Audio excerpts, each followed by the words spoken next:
Patrick LeÉric, on parle beaucoup d'Europe sociale. Que revêt pour vous cette idée? Malheureusement, l'Europe sociale n'existe pas. Aujourd'hui, c'est l'Europe des banques, c'est l'Europe des marchés financiers et malheureusement de la spéculation financière.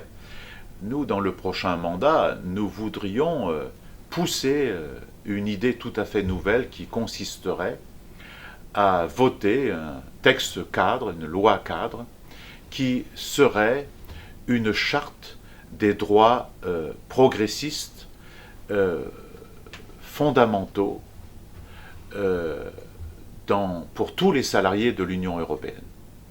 Elle concernerait évidemment les rémunérations du travail, c'est-à-dire le, le salaire, avec l'idée de mettre dans chacun des pays de l'Union européenne un salaire minimum, avec la possibilité, avec même l'orientation de faire du rattrapage, c'est-à-dire les pays qui ont les salaires les plus bas aujourd'hui puissent augmenter plus rapidement, bien que dans des pays comme la France, il faut augmenter la rémunération minimale. Il faudrait porter aujourd'hui le SMIC à 1600 ou 1700 euros rapidement, mais c'est possible en répartissant autrement les fruits du travail, les richesses, et en supprimant aujourd'hui les gaspillages financiers qui existent, notamment dans la rémunération des actionnaires. Ça concernerait la durée du travail. Il faudrait abaisser partout la durée du travail. Ça concernerait les retraites. Ça concernerait l'égalité homme-femme dans le travail. Ça concernerait la formation. Et donc, cette charte devrait inclure une clause de non-régression sociale de telle sorte que on n'utilise pas les faibles droits sociaux dans un pays pour peser sur les droits sociaux d'un autre pays, comme on le fait avec des mécanismes comme la directive détachement des travailleurs, qui aboutit au fond à ça. D'ailleurs, il faudrait la remettre en chantier, la directive détachement des travailleurs, de telle sorte qu'on aille vers une égalité sociale à l'intérieur de l'Union européenne.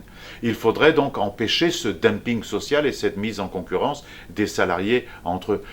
Autrement dit, il faudrait porter un nouveau statut du salarié européen.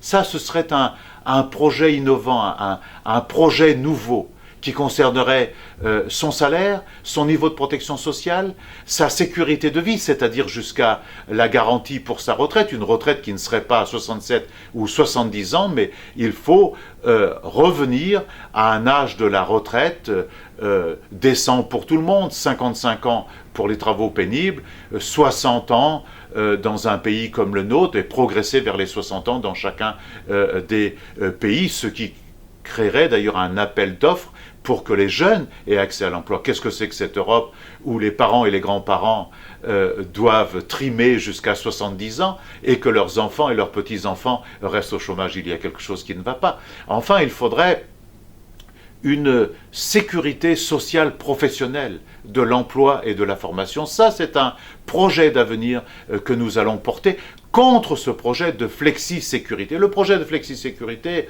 en vérité, ne vise qu'à peser sur les rémunérations, ne vise qu'à mettre les gens en concurrence entre eux. Et ça, c'est nécessaire. Ce système, aujourd'hui, on permettrait aux gens d'être dans une activité, dans un emploi, mais aussi dans la formation, parce qu'il va y avoir beaucoup de métiers nouveaux demain. Il va continuer à y avoir des mutations.